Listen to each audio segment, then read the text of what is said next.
தமிழகம் எங்கும் Max Gold cash for your gold. Max Gold நீங்க தங்க மட்டும் இல்லைங்க, பிளாட்டினம், டைமண்ட், சில்வர், ரூபினி எதை வேணாலும் விற்கலாம். உங்களுக்கான பணம் ரொக்கமா கையிலயோ இல்லைன்னா பேங்க் அக்கௌண்ட்லயோ உடனடியாக செலுத்திடுவாங்க. மார்க்கெட் மதிப்பை விட 100 ரூபாய் ஒரு கிராமுக்கு உங்களுக்கு கூடுதலா கிடைக்கும். தமிழ்நாடு முழுக்க டோர் ஸ்டெப் சர்வீஸும் இவங்க ப்ரொவைட் பண்றாங்க. உங்களுக்கு கோல்ட விற்கணும்னா அதுக்கு ஒரே ஒரு பெஸ்ட் பிளேஸ் மேக்ஸ் கோல்டு தான். கால் 04445454545. வணக்கம். Big topic with Karthik Mayakumar. என்னதான் காசு இருந்தாலும் நாம காலையில கழிவறைக்கு போகாம இருக்கணும்னாக்கா இருக்க முடியுமா? அப்பேற்பட்ட நிலைமைக்கு அமெரிக்காவோட மிகப்பெரிய சோல்ஜர்ஸ்னு பேர் வாங்கினவங்க, ஒரு மிகப்பெரிய போர் கப்பல், உலகத்திலே அதான் பிரம்மாண்டன்னு பேர் வாங்கின கப்பல், அது சார்ந்து இப்ப ஏற்பட்ட செய்தி இப்போ உலா வந்துகிட்டு இருக்குங்க. இதை பத்தி தான் முழுக்க பார்க்க போற நிகழ்ச்சிக்குள்ள போலாம்.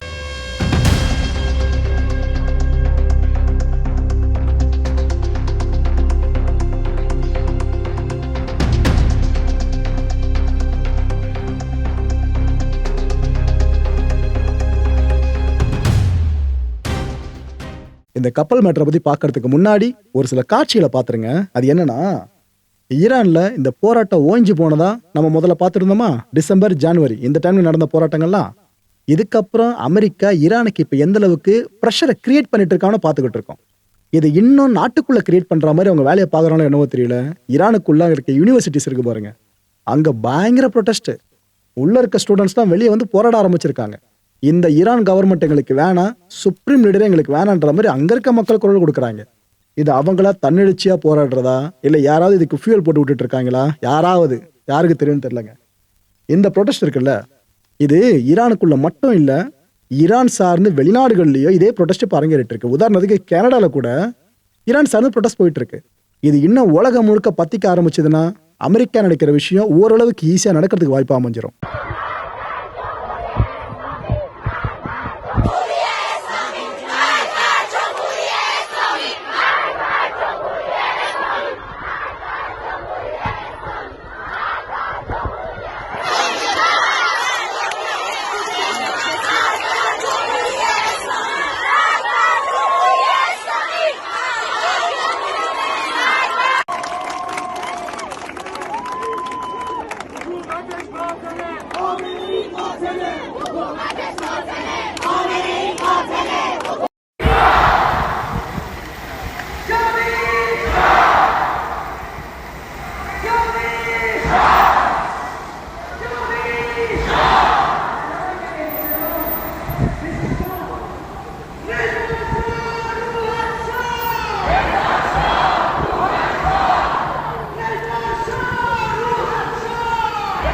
காட்சிகளை பார்த்துருப்பீங்க, எந்த அளவுக்கு ப்ரெஷர் பில்ட் ஆகிட்டு இருக்குல்ல ஈரான் அரசுக்கு எதிராக. Okay, nuclear powered USS Gerald R fort.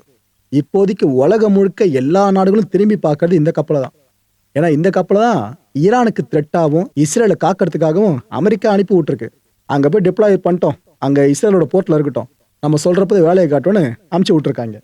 வெளியிலேருந்து பார்க்கறதுக்கு கெத்தா இருக்கா இந்த நியூஸு? உள்ளுக்குள்ளே போக போக என்னப்பா இது இப்படிலாம் இருக்குமான்னு நீங்களே யோசிப்பீங்க. அப்பேற்பட்ட விஷயம். ஆக்சுவலா அமெரிக்காவோட ஓவர்சீஸ் அட்டாக் ஆபரேஷன்ஸ் இருக்குல்ல, அதாவது அமெரிக்காவுக்கு வெளியே ஏதோ ஒரு நாட்டை த்ரெட் பண்ணும் அப்படின்னாலோ இல்ல ஏதோ ஒரு பெரிய அதிரடி ஆக்ஷன்ல அமெரிக்கா படை இறங்குதுனாக்கா அதுல ஒரு கீ ரோலை பிளே பண்றதுக்கும் இந்த கப்பல் தான் ஹார்ட்டே, இருதயமே இந்த கப்பல் தான். இதை சுத்தி தான் மற்ற கப்பல்கள் எல்லாமே வரும், மற்ற போர் படைகள் எல்லாமே சூழ்ந்து நிற்கும். அப்பேற்பட்ட ஹார்ட் இது. இது கடந்த 2025 ஜூன் மாசம் சேலிங் ஆரம்பிச்சதுங்க. கடல்ல ஃபுல்லா சர்வீஸ் ஆரம்பிச்சு போயிட்டு இருந்துச்சு. இங்க ஆரம்பிச்ச சர்வீஸ் இன்னும் நிக்கல, அதுதான் பிரச்சனையே. இங்க கடந்த ஜனவரி மாசம் என்னாச்சு, வெனிசுவேலாக்குள்ளேயே புகுந்து அந்த நாட்டோட அதிபர் மதுரோவை அமெரிக்கா படை தூக்குச்சா, அந்த டைம்ல கூட அந்த ஆபரேஷன்ல கீரோல பிளே பண்ண இந்த கப்பல் தான். எங்கெங்கெல்லாம் அமெரிக்கா அதுக்கப்புறம் ஆபரேஷன்ஸ் செயல்படுத்துதோ அப்ப இந்த கப்பலை அவங்க வர வச்சிருவாங்க. இப்படிதான் கடந்த ஜனவரியில வெனிசுவேலா டாஸ்கை முடிச்சிருந்துச்சு. டாஸ்கை முடிச்ச கையோடு ஈரான் பக்கம் திருப்பி விட்டாங்களா, அங்க போதும் இங்க வா அப்படின்னாங்களா, திருப்பி இந்த கப்பல் ஈரான் நோக்கி போயிட்டு இஸ்ரேலோட போர்ட்ல டாக் பண்ணிடுச்சு. அப்படியே கூட்டி கழிச்சு பாத்தீங்கன்னாக்கா கிட்டத்தட்ட 240 நாட்களுக்கும் மேல இந்த கப்பல் ஓயாம வேலை பார்த்துக்கிட்டு இருக்கு. கப்பல்லாம் வெறும் இயந்திரம்னு சொல்ல வரல, உள்ளுக்குள்ள அவ்வளவு மனுஷங்க இருக்காங்களே, அவங்க நிலைமை கரையை பார்க்கலங்க யாருமே. ஃபுல்லா கப்பல்லையே தான், இந்த கடல்லே தான் பயணிச்சுட்டு இருக்காங்க. ஆக்சுவலா மாடர்ன் ஹிஸ்டரியில் எடுத்துக்கிட்டீங்கன்னாக்கா இதுதான் லாங்கஸ்ட் டெப்ளாய்மெண்ட். எந்த ஒரு நாடாவது இந்த அளவுக்கு பெரிய போர்க்கப்பலை ஒரு நாட்டை அச்சுறுத்தவோ இல்ல சில நாடுகளை அச்சுறுத்தவோ டெப்ளாய் பண்ணி நீங்க பாத்திருக்கீங்களா பல நாட்கள் தொடர்ந்து? இது நம்ம சமீப காலமா கேள்விப்படுறதுல இதுதான் அதிகம். 240 நாட்களுக்கு மேல கரை யாருமே பார்க்கல, எல்லாம் கடல்ல தான் இருக்காங்க கப்பல்ல. 4500 sailors-ங்க அந்த கப்பல்ல இருக்கவங்களோட எண்ணிக்கை. வயசு வித்தியாசம் ஒவ்வொருத்தருக்கும் இருக்கும். ஓகேவா? எல்லாரும் ஒரே மாதிரி இருக்க மாட்டாங்க. இந்த பிரச்சனை வேற உள்ள இருக்கு. இவ்வளோ நாட்கள் அந்த கப்பல்ல இருக்கவங்க உச்சகட்ட சோர்வு அடைஞ்சிருக்காங்களாம். இந்த விஷயம் தானா வெளியே வரலங்க, வெளியே வர வச்சிருக்காங்க. இந்த வால் ஸ்ட்ரீட் ஜேர்னல் இருக்குல்ல, இவங்க இந்த கப்பலை சார்ந்த சில sailors கிட்ட பேட்டி எடுத்திருக்காங்க. அந்த பேட்டியில நீங்க கேட்கணுமே, அவ்வளோ இன்ஃபர்மேஷன்ஸ் வெளியே வந்திருக்கு. இதெல்லாம் கேட்குறப்ப நீங்களே முடிவு பண்ணுறீங்க, வெளியே பிரம்மாண்டம், உள்ளுக்குள்ள இப்படியா இருக்குன்னு கண்டிப்பா ஒரு ப்ரொஜெக்ஷன் உங்களுக்கு கிரியேட் ஆகிடும். என்னென்ன சொல்லியிருக்காங்கன்னா அவங்க, கிட்டத்தட்ட 650 டாய்லெட்ஸ் அந்த கப்பலில் இருக்காமா. இதில் பெரும்பாலான டாய்லெட்ஸ் பார்த்தீங்கன்னா சரியா செயல்படாது, அடைச்சிக்குமா. உள்ள ஒருத்தவங்க போயிட்டு வெளியே வந்தாலும் அடைச்சிக்குமா. இது போல தான் அங்கே பெரும்பாலான டாய்லெட்ஸ் இருக்கா. இது எதுக்காகனா, ரொட்டீன் மெயின்டெனன்ஸ்னு ஒன்று கம்பல்சரியாக வேணும். ஒரு விஷயம் இயங்கிட்டே இருக்குனாக்கா அது கொஞ்சம் ஓய்வு கொடுக்கணும்ல. அப்போ தானே நம்ம பழுது பார்க்குற வேலை எல்லாத்தையும் சரி பண்ணிக்க முடியும். இது போல் மெயின்டெனன்ஸ்க்கு விடணும். ஆனால் எங்கே இவ்வளோ நாட்களாக ஃபுல்லாக இந்த கப்பலில் வச்சு அங்கே அமுச்சு விட்டுட்டு இருக்காங்க. அப்புறம் வந்து மெயின்டெனன்ஸ்க்கு கப்பலை நிறுத்த முடியும். ஏன்னா இந்த வார்ஷிப்போட மூவிங் கண்டினியூஸாக இருக்குது பார்த்தீங்களா, இது எப்போ ஸ்டாப் ஆகுதோ அப்போ தான் நாங்கள் இந்த மெயின்டெனன்ஸ் வேலையை கரெக்டாக பண்ணி முடிக்க முடியும்னு அதில் இருக்கவங்க சொல்கிறாங்க. இது மட்டும் இல்லை, இந்த டாய்லெட்ஸோட எண்ணிக்கை இப்போ பயங்கரமாக குறைஞ்சிருக்கு. அது பெரிய தலைவலின்றாங்க. ப்ரோ 650 பெரிய நம்பர்ஸ் ஆச்சும் கேட்கலாம். அந்த 650 செயல்பாட்டில் இருந்துச்சுன்னா பிரச்சனை கிடையாது. ஆனால் என்ன ப்ராப்ளம் ஆமா, நிறைய டாய்லெட்ஸ்லாம் அடைச்சிக்குதுன்னு சொன்ன பாருங்க, அது எதுவும் பண்ணவும் முடியலையா. அங்கே அதை தாண்டியும் சில பிரச்சனைகள் வேற வருதான், உடையிறது, டேமேஜ் ஆகிற மாதிரி சில பிரச்சனைகள் வந்துகிட்டு இருக்கான். இதனால என்ன ஆகுது, இந்த டாய்லெட்ஸோட எண்ணிக்கை, அடைப்படுற டாய்லெட்ஸோட எண்ணிக்கை அதிகரிச்சு ஃபங்க்ஷனிங்கில் இருக்கிற டாய்லெட்ஸோட எண்ணிக்கை ரொம்ப கீழே குறைஞ்சிருது. ஸோ ஷார்ட்டேஜ் ஆட்டோமேட்டிக்காக ஏற்பட்டுறதா. இதோட விளைவு ஒரு நாளைக்கும் 45 நிமிஷம் கியூவில் நிற்கிறாங்களாம். இப்போ 10 பேர் 4 டாய்லெட்ஸை யூஸ் பண்ணுறதுக்கும் 10 பேர் ஒரே டாய்லெட்டை யூஸ் பண்ண வித்தியாசம் இருக்குல்ல. இப்போ அங்கே தான் நடந்துட்டு இருக்கான். 45 நிமிஷங்க. ஒரு முறை நீங்கள் டாய்லெட் ஆக்சஸ் பண்ணணும்னாக்கா 45 நிமிஷம் நீங்கள் நின்று ஆகணும். நிற்கும் போது எது போனாலும் ஓகே, அது அவங்களுக்கு பொறுப்பாகாது. செயிலர்ஸ்க்கும் இந்த ஹல் டெக்னீஷியன்ஸ் இருக்காங்களே, அவங்களுக்கு இடையில தினமும் சண்டை வருமா. இந்த டெக்னீஷியன்ஸ் யாருன்னா, இந்த பிளம்பிங் ஒர்க்கு, ரிப்பேர்ஸ், இந்த வேலையெல்லாம் பண்ணுறவங்க அவங்க தான். இப்போ அர்ஜென்ட்டாக ஓடுறவங்க திடீர்னு ஸ்டாப் பண்ணி இது ஒர்க் ஆகலப்பா, அங்கே போய் 45 நிமிஷம் நில்லுன்னு சொன்னான், அந்த அடக்கி வச்சுட்டு வர ஒரு கடுப்பாக மாட்டாரு. லிட்டரலாக அந்த விஷயம் தான் இங்கே ஓடிட்டு இருக்கு போல இருக்கு. இந்த கோபத்தை அவங்க கிட்ட காட்டுறது. அவங்க சொல்றது, ஏங்க ஒரு நாளைக்கு 19 மணி நேரம் வேலை செய்கிறோம் நாங்கள் ஃபுல்லாக, இந்த அடைப்பை சரி பண்ணுறது அது இதுன்னு பண்ணாலும் திரும்ப திரும்ப அடைச்சிக்கிட்டு இருக்கு, டேமேஜ் ஆகிட்டு இருக்கு. நாங்கள் என்ன தான் பண்ண முடியும். ஒரு நாளைக்கு தூங்குற நேரமே பார்த்தீங்கன்னா உங்களுக்கு எவ்வளோ கம்மியாக இருக்குன்னு சொல்லிட்டு 19 மணி நேரம் வேலை செஞ்சோம், இதெல்லாம் எங்களை சரி பண்ண முடியலனாக்கா கப்பல் ஒரு இடத்துல டாக் பண்ணணுங்க. பண்ணாமல் இருந்தால் என்னங்கன்ற மாதிரி அவங்க கேட்க, செயலர்ஸ் ஒரு பக்கம் நீ சொல்லுவையா இயற்கைக்கு புரியுமா அந்த உபாதைக்குன்ற மாதிரி அவங்க ஒரு பக்கம் பேச, இப்படியே பிரச்சனை பெருசாகிட்டு இருக்கு அவ்வளோ பெரிய போர் கப்பலில். இன்னொரு விஷயம் சொல்கிறாங்க, இந்த சுவேஜ் சிஸ்டம் இருக்குல்ல, இது பிக் ஃபெயிலியர் நோக்கி போயிட்டு இருக்கான் அந்த கப்பலில். இது எதுக்காகனா, இந்த கப்பலோட என்ஜினியரிங் டிஃபெக்ட் இருக்குல்ல, அதை பேஸ் பண்ணி சொல்கிறாங்க. அப்புறம் இவ்வளோ பிரம்மாண்ட கப்பலில் இதுக்கெல்லாம் வாய்ப்பு இல்லைன்னு கேட்டிங்கன்னா இருக்கு. என்னன்னா வேக்கம் பேஸ்டு சுவேஜ் சிஸ்டம்ங்க இந்த கப்பலை பொறுத்த வரைக்கும்.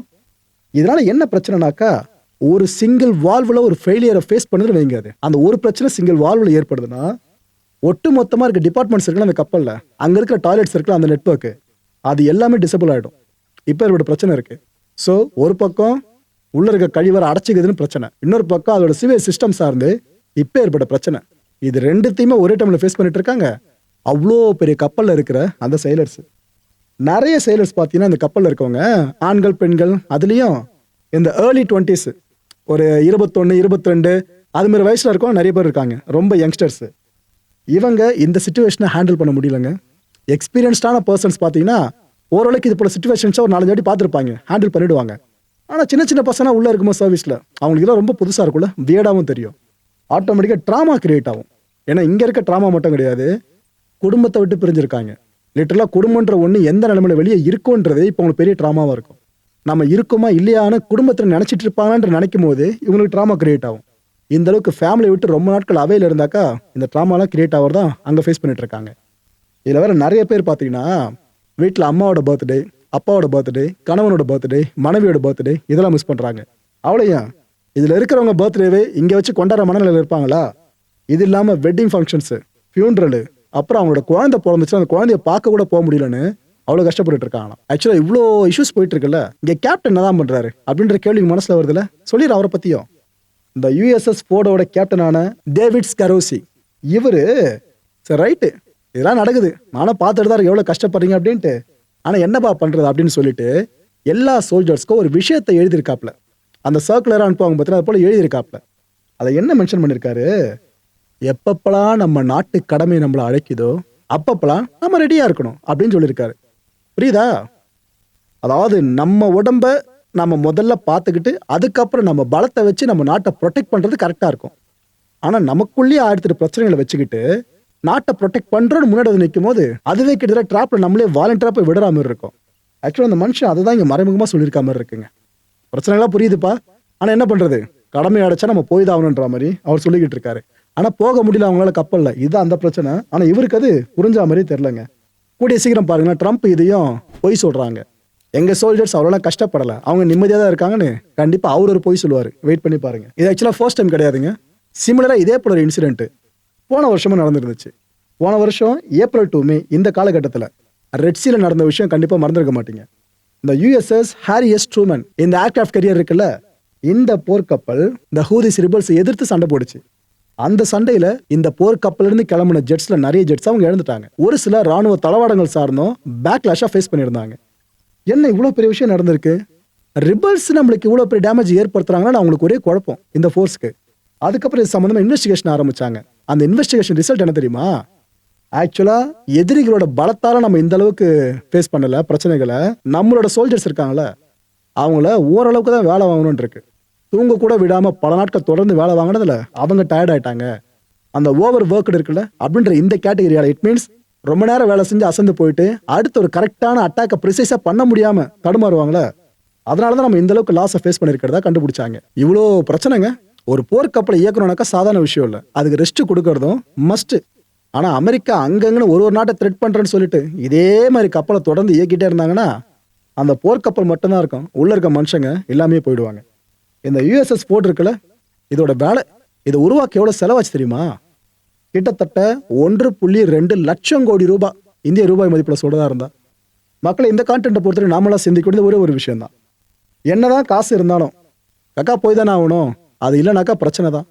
நாம ஏதோ மேசிவா ஜியோ பாலிட்டிக்ஸ் அது இதுன்னு பார்த்துக்கிட்டு இருப்போம். அந்த மேக்ரோ லெவலில் இருக்கிற விஷயம் கொஞ்சம் மைக்ரோ லெவல் கொண்டு வந்தீங்கன்னாக்கா இந்த பேரியரும் உங்களுக்கு தெளிவாக புரியும் நினைக்கிறேன்.